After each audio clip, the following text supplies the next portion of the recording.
Auzu billahi mineşşeytanirracim. Bismillahirrahmanirrahim. Assalamu alaikum wa rahmatullahi wa barakatuhu. Dear students, as you know, currently we are studying the grammatical portion of your syllabus, and as such, today we are continuing with the same. Dear students, today we are going to discuss about the sentence. What is a sentence?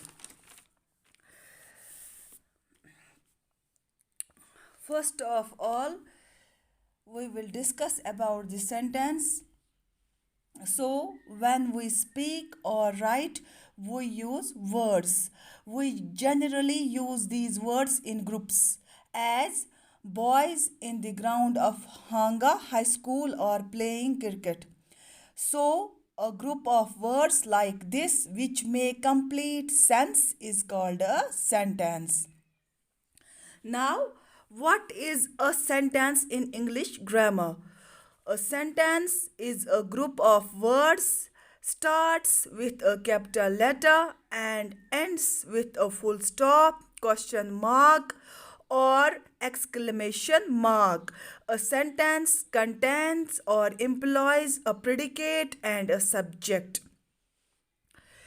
ٹاٹھیو بچو أسۍ چھِ پران گرامٹیکل portion تہنٛد سیلبسُک آز کوٚر اَسہِ start sentence grammatical پورشنُک sentence term sentence کرو أسۍ آز ڈِفاین امیُک بیٚیہِ وٕچھو امیُک ٹایپٕس مطلب سینٹینس گوٚو کیٛاہ امِچ ضروٗرت کیٛاہ چھِ اَسہِ سینٹینس کتھ چھِ اَسہِ لگان بیٚیہِ کیٛاہ چھِ امیِکۍ قٕسم تۄہہِ چھُو پتہ زِ ییٚلہِ اَسہِ کینٛہہ وَنُن چھُ آسان یا اَسہِ چھُ آسان کینٛہہ لیکھُن أسۍ کیٛاہ چھِ یوٗز کران أسۍ چھِ کران یوٗز وٲڈٕس وٲڈٕس کَتہِ چھُ یِوان گۄڈنٮ۪تھ کَرٕ بہٕ تھوڑا برٛیٖفلی ڈِسکس وٲڈٕس کَتہِ چھِ یِوان وٲڈٕس چھِ یِوان لیٹرو پٮ۪ٹھ لیٹر کیٛاہ گٔے لیٹر گٔے الفابِٹٕس یِم زَن اِنٛگلِشَس منٛز چھِ 26 from A up to Z A B C D یِم گٔے سٲری اِنٛگلِش الفابِٹٕس یا یِم گٔے سٲری اِنٛگلِش لیٹٲرٕس تہِ چھُکھ وَنان یہِ آسیو تۄہہِ پَتہ یِژ پھِرِ أسۍ پَتہٕ یِم لیٹٲرٕس رلاوان چھِ فار ایٚگزامپٕل اَسہِ رلو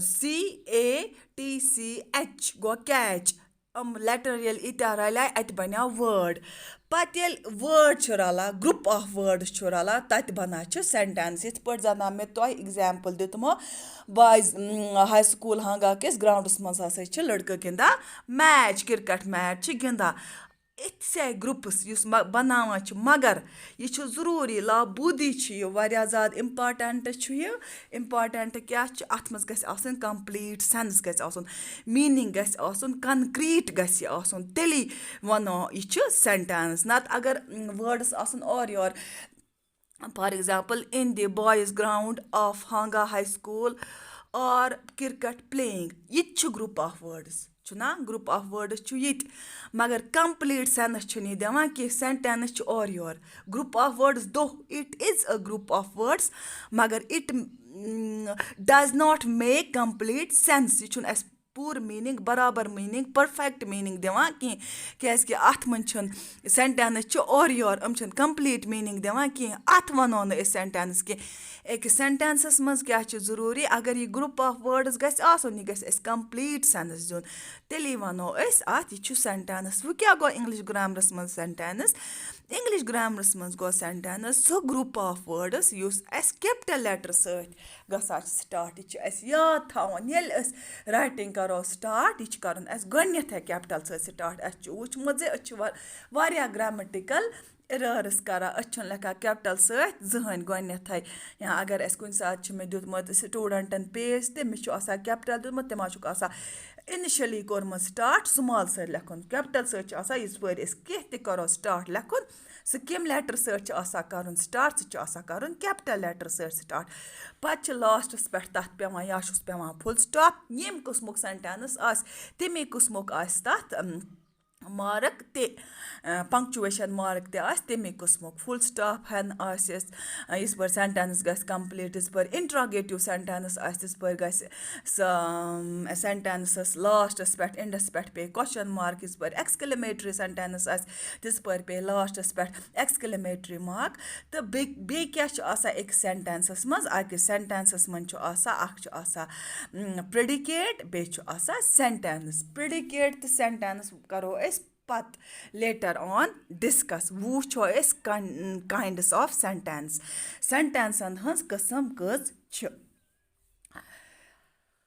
सेंटेंस आर ऑफ 4 काइंड्स कस कस्म छ सेंटेंसन हंस सेंटेंसस छ 4 कस्म बह discuss those which make statements or assertions गोन्युकुई छु यम statements बनावन या assertions गोन्युक kind sentence those which are questions तुम sentence यम अस question वनन सु छु अख किस्म sentence हुन ब्याक छु those which expresses commands requests or entreaties ब्याक क्वेश्चन ब्याक सेंटेंसेस गो सह कस्म सॉरी ब्याक कस्म गो सेंटेंस यथ मज कमांड आस ऑर्डर आस इल्तिजा आस तो कह रिक्वेस्ट आस तो ब्याक कस्म गो सेंटेंसन हुन सह यथ मज स्ट्रॉन्ग फीलिंग आस कह एक्सप्रेस कर का स्ट्रॉन्ग फीलिंग ये फीलिंग हे गमच ये फीलिंग हे खुशी हज ये फीलिंग आस का beautiful sight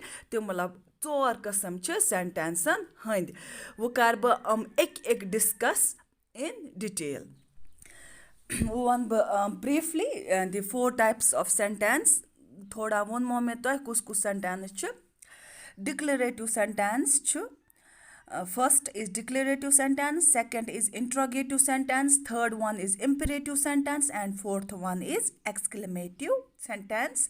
Tahand yaad than khatir chu 4 types of sentences. Go declarative sentence, in other words declarative sentence go it is a sentence of statement yath maz a sentence matlab yus sentence as yath maz that make statements or assertion te matlab ya chu now declarative sentence godnik sentence ya wano at the sentence which make a statement which make statements go declarative sentence, in other words statement sentence that must statement you sentence बनाए statement ब्या गो interrogative sentence और question sentence ना interrogative sentence क्या अत सेंटेंसस मन question प्रश्न ब्या गो imperative sentence यह गो सह सेंटेंस यथ मज कमांड ई दिन एक्सक्लेमेटरी सेंटेंस गो ब्याक सेंटेंस यथ मज which make an exclamation So there are 4 types of sentences. First one is declarative, second one is interrogative, third one is imperative and fourth one is exclamative sentence. Declarative sentence go statement use mana it tells us something ye chu as kun baras maz wana so declarative sentence tells us something like example John likes Mary final punctuation कुछ अत लास्टस कुछ mark पत्किन पेवान declarative sentence पत्किन कुछ mark full stop इथे पे गो ब्याक इंट्रोगेटिव सेंटेंस यह सेंटेंस गो यह question sentence it asks us something for example does Mary like John क्या मैरी छा जॉन पसंद अत कुछ फाइनल पंक्चुएशन मार्क अत punctuation mark note of interrogation. Third one is imperative sentence. It go command. Yath must command. It tells us to do something. While statement sentence is it tells us something. Question sentence asks us something. And imperative sentence it tells us to do something. Who statement sentence tells us something. Ish kehte as wana who you te kehte anything.